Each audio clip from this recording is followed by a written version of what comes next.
Plaza Podcast.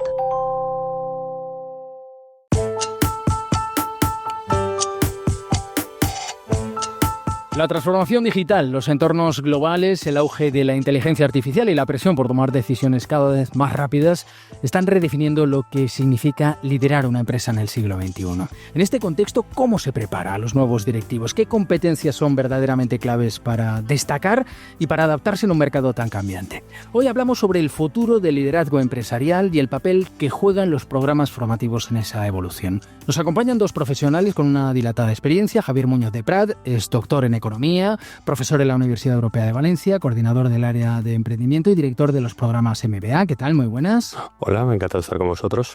Y Manuel Zaplana Llinares también es profesor en la Universidad Europea de Valencia, consultor experto en gestión comercial y ventas y director del máster en dirección comercial. ¿Qué tal, Manuel? Hola, muy buenas, muy bien. Con ellos queremos conversar sobre habilidades directivas, visión internacional, innovación, salidas profesionales y cómo se prepara a los líderes del presente y del futuro desde el aula. Para empezar, ¿qué perfil de estudiantes suelen matricularse en estos programas y qué objetivos profesionales persiguen? Bueno, son un perfil más bien junior, de 3-5 años de experiencia profesional, aunque eso es de media. Vienen del mundo, principalmente el mundo de la empresa, pero también el mundo de ingenierías. También tenemos gente que quiere utilizar nuestros programas como una especie de trampolín, con lo cual vienen también de sociología, derecho, pero principalmente esas dos áreas de conocimiento. ¿Pueden describir brevemente en qué consisten el MBA y el máster en dirección comercial que ofrece la Universidad Europea de Valencia? Pues si quieres empiezo yo contando un poco el planteamiento del máster de dirección comercial y ventas. Y si tuviera que resumirlo, te diría que un poco nuestra misión es formar a los profesionales, a los directivos que van a liderar la transformación de ventas en las empresas en los siguientes tiempos, ¿no? Ese sería un poco el resumen. Entonces trabajamos mucho porque aquí ya la gente viene con cierta actitud, como comenta Javier, son profesionales que están descubriendo, digamos, una vocación.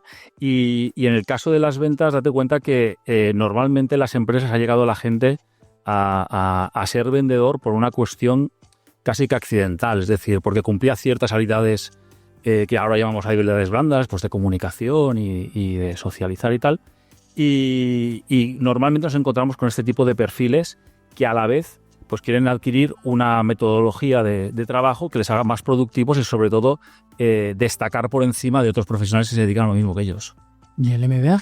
El MBA, a la diferencia del máster de dirección comercial y ventas, que es una cosa muy específica, el MBA es mucho más genérico. Es un 360, es una visión de todos los departamentos de la empresa. Y el objetivo real del MBA es dar unos instrumentos y unas capacidades a nuestros alumnos para que puedan formarse como directivos, para que puedan valorar los problemas que tiene la empresa y cómo solucionarlos. En el fondo lo que estamos haciendo es una especie de trampolín, de herramienta para que se consoliden en sus empresas o puedan dar el salto a otros sectores. Hablaba antes Manuel de habilidades blandas, de soft skills. ¿Cuáles consideran que son esenciales para los nuevos directivos? Pues mira, ya que por alusiones.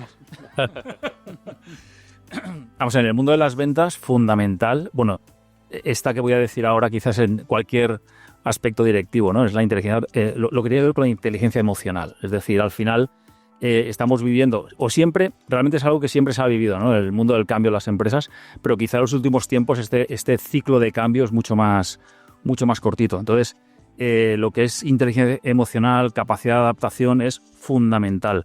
Añadiría ya en el caso de las ventas la comunicación y el liderazgo cuando hablamos de un director comercial, si tuviese que concentrarlo en tres.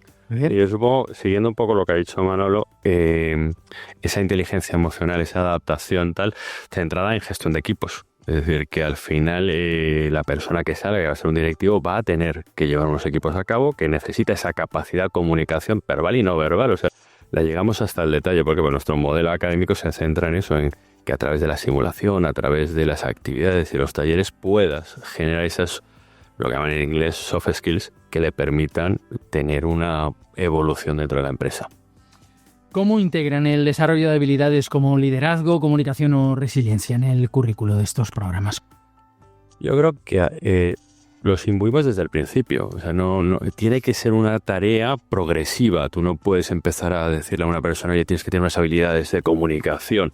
¿Cómo se hace el learning by doing? Haciéndolo, ¿no? ¿Cómo haces? Mediante una simulación, mediante unos equipos, mediante unos trabajos de final de máster que no están enfocados en una cosa estricta, estructurada, sino que con esa estructura lo que pretendes es desarrollar esas capacidades y que el alumno, en este caso pasa a ser directivo alumno, las vaya desarrollando poco a poco durante todo el transcurso. Y para eso tienes una serie de materias.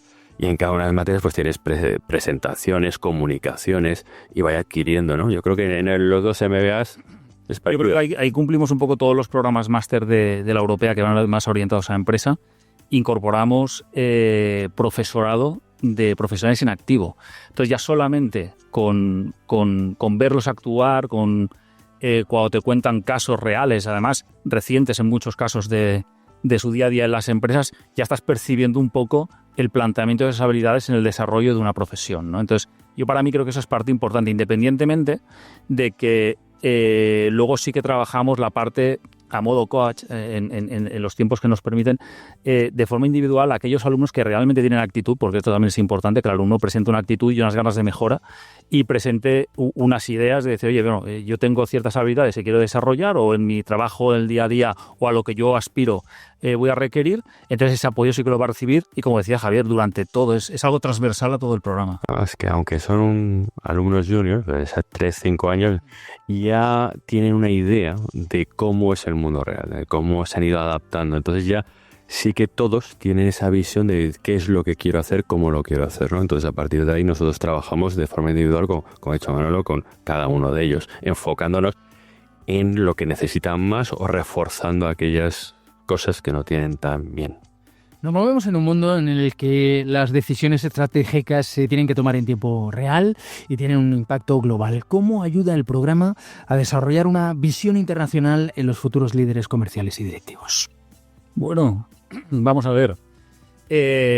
Yo como Javier llevo mucho tiempo dando clase, ¿no? Y cada vez nos complica más dar ideas muy concretas de cómo abordar un problema, porque la realidad es que esto está cada vez más vivo, lo que llaman en escenarios como muy líquidos, ¿no? Entonces yo te diría que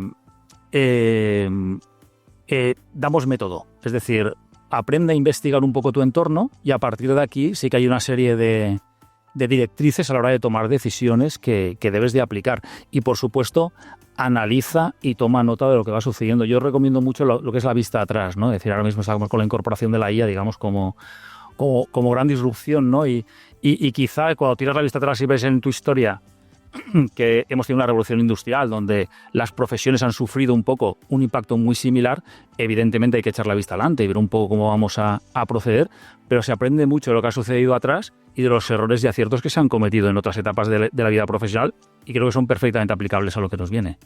Y ahora también perdiéndole un poco el miedo, es decir, ahí estamos en un impasse de cambio y el directivo, tanto sea en ventas como en un MBA, tiene que adaptarse a ese cambio. Entonces, perder ese miedo no significa perderle respeto, es como el mar, ¿no? Tienes que tener una cierta impresión y a partir de ahí darte unas herramientas para que tú puedas entender qué es lo que está cambiando.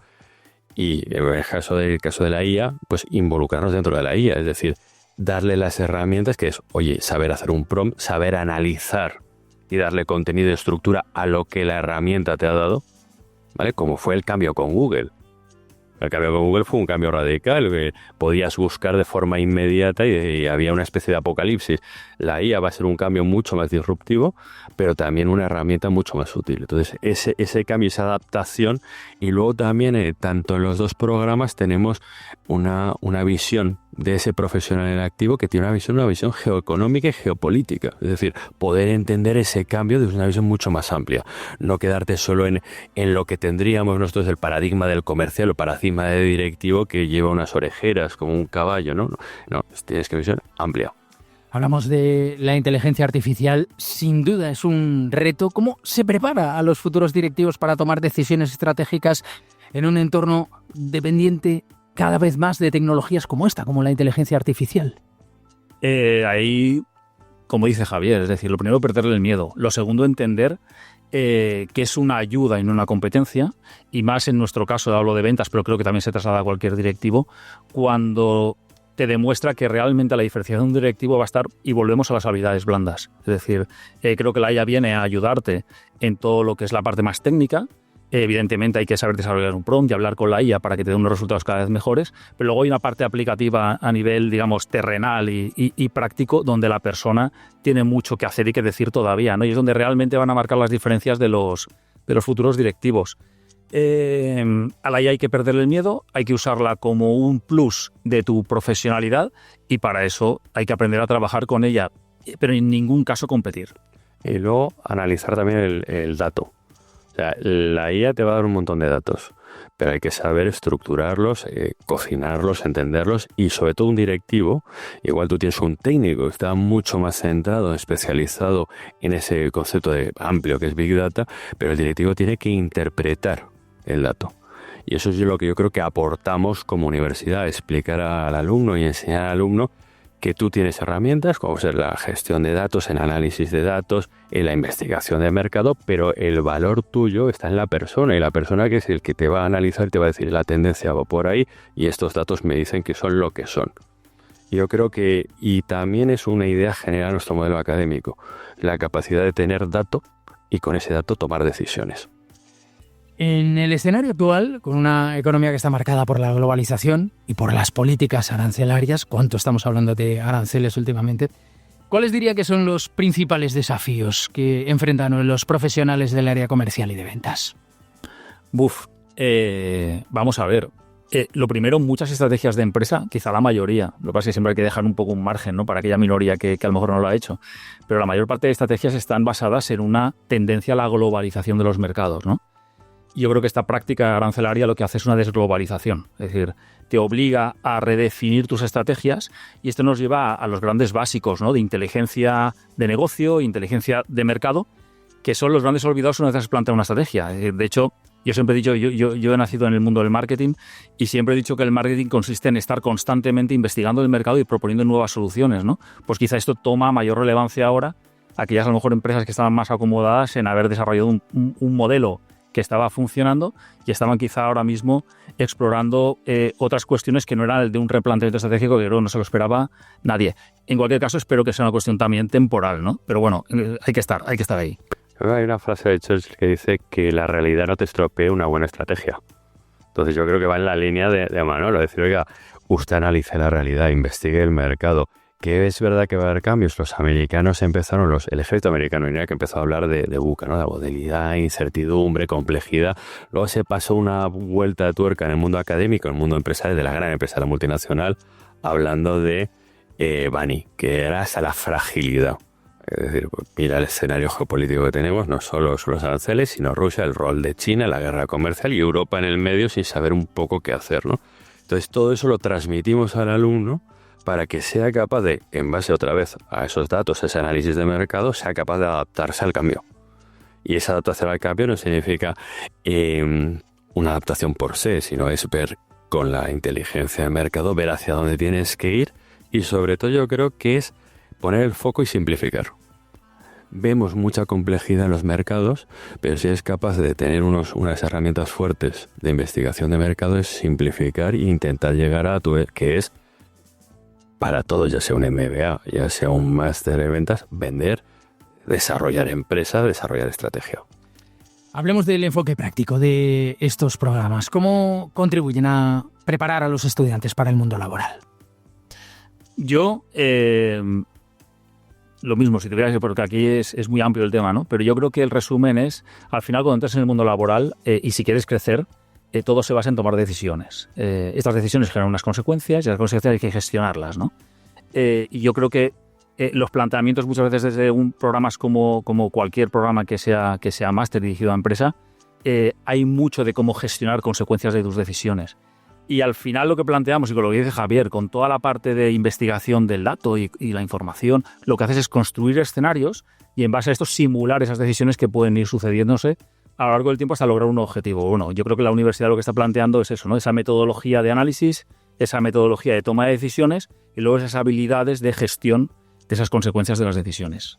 Yo creo que para ello lo que hacemos es un modelo académico muy, muy variado, centrado en retos, en simulaciones, en talleres prácticos que se incardinan dentro de la asignatura, de tal forma que el alumno hace lo que está diciendo Manuel, pero a través de un aprendizaje experiencial durante todo el año. Yo creo que eso para mí es lo importante, el modelo académico, lo que nos diferencia un poco de unas universidades de otras. Y aplicando ese conocimiento que tiene el profesor, pero transmitiéndoselo de forma práctica, para que puedan llegar a interiorizarlo. Networking y prácticas profesionales, ¿qué oportunidades ofrecen en estos másteres para facilitar la inserción laboral? Pues hombre, inicialmente el propio claustro, como te decía, es mucho profesional que está en activo, que está trabajando, que de hecho muchas veces busca mejorar sus equipos con alumnos de la propia universidad. Luego los propios alumnos también, porque al final abren puertas que solamente se abren cuando hay una afinidad y un conocimiento de la persona dentro de un aula a lo largo de tantos meses de programa. Y luego sí que es verdad que la universidad, eso te puede hablar mucho más Javier, organiza muchísimas actividades que lo que hacen es potenciar precisamente esto durante todo el año. Yo creo que es el complemento, es decir, tú puedes tener un claustro y yo creo que coincido plenamente con Manuel, es decir, profesorado primero, segundo punto alumnado que te va a dar ese networking, pero además disfruta de la experiencia porque somos muy transversales, tenemos la facultad de STEAM pagada a nosotros, con lo cual tienes charlas, conferencias, talleres de un punto más técnico, como puede ser las ingenierías, como puede ser IOI, como puede ser física, pero también tienes desde gestión de emprendimiento un montón de, llamémosles guest speakers, invitados que te van a ir dando su experiencia vital, y puedes tener a un señor de 72 años, como ha sido Rafa Aznar, que es director del puerto, del primer puerto del Mediterráneo, cuarto puerto de Europa, o puedes tener a un chaval de 25 años que está destrozándolo todo con una startup, o puedes tener a un señor como puede ser de Fitzgerald. Digo marcas porque quiero aterrizarlo, o puede ser Handre, que son empresas valencianas que han desarrollado modelos distintos. Estamos hablando de logística, estamos hablando de alimentación, estamos hablando de startups, estamos hablando de un montón de elementos. Y yo creo que ahí está la diferencia, porque ese networking y ese aprendizaje experiencial de un tercero. Iba a preguntar yo por casos de éxito, pero creo que ya... No, casos de éxito nuestros hay, y yo estoy muy orgulloso. El caso de éxito puede ser una persona que viene al MBA y lo que quiere es consolidarse en su puesto de trabajo, o quiere dar el salto porque, oye, toda la vida ha estado en el departamento de finanzas y dices, oye, mi vida es en recursos humanos. Para mí es un éxito una persona que puede cambiar y que le permite el máster dar el salto. Pero también tenemos casos muy interesantes, como puede ser Ventures, unos chavales, digo chavales por mi edad, unos chavales que están desarrollando un match entre multinacionales y empresas pymes o incluso profesionales liberales. Las multinacionales confían en ellos buscan a través de un algoritmo, buscan el contacto, y eso me parece brutal. O por ejemplo una app que lleva todo el tema de logística, de transporte de personas en Lima. O tenemos a unas chicas este año que han comprado una empresa y la están transformando, se llama Lola, que lleva todo el tema de ropa que se fabrica también en España, que es interesante ese cambio de paradigma. Y me ha sacado el libro, voy a ser breve. Es Blue, que son unos alumnos que vienen a Accenture y que han adaptado precisamente para que la pyme pueda gestionar el dato. Y no esos programas que igual son muy caros o son muy difíciles de implementar en la pyme, rediseñarlo. O algo tan tradicional como ser Frutinas, que ha adaptado un producto muy de Colombia, y tienes dos tiendas, una en la calle Cuenca y otra en Ciudad justito al lado de aquí, que venden un producto muy colombiano, adaptado al gusto español. Son cambios, son cosas, al final no hay un paradigma único, sino que en la propia dinámica del máster de ventas como del MBA te permite que todos los alumnos vayan sacando esas ideas. Para terminar, ¿qué consejo le darían a alguien que esté valorando inscribirse en el MBA o en el máster en Dirección Comercial y Ventas de la Universidad Europea de Valencia? Pues que pierda el miedo y que tome la decisión, porque hay veces que nos da un poco de oye, ¿y si lo hago? Y sí, lo peor en esta vida es quedarse con el easy. Que tome la decisión y que venga a hablar con nosotros y que valore qué oferta le estamos dando. Sí, ¿no? Yo añadiría, quizá, vuelvo al tema de la toma de decisiones, ¿no? ¿Te falta información? Lo que dice Javier, llama, contacta infórmate, ven a visitar, porque tenemos unas instalaciones muy interesantes que no solamente propician lo que es el aprendizaje, sino también la inspiración. Y eso para mí es muy importante porque estás rodeado de gente que rebosa actitud, ¿vale? Y esto yo creo que es muy importante de cara muchas veces a elegir, oye, ¿cómo hago yo el programa? Evidentemente los programas online te ofrecen una serie de facilidades impresionantes, pero en nuestro caso, o por lo menos lo vivimos así, la parte presencial y sobre todo, no solamente en el aula, sino en todo el ecosistema de la universidad, es súper beneficioso para el alumno. Pues Manuel Zaplana Llinares, Javier Muñoz de Prat, muchísimas gracias a los dos. Encantado, muchas gracias. Muchas gracias.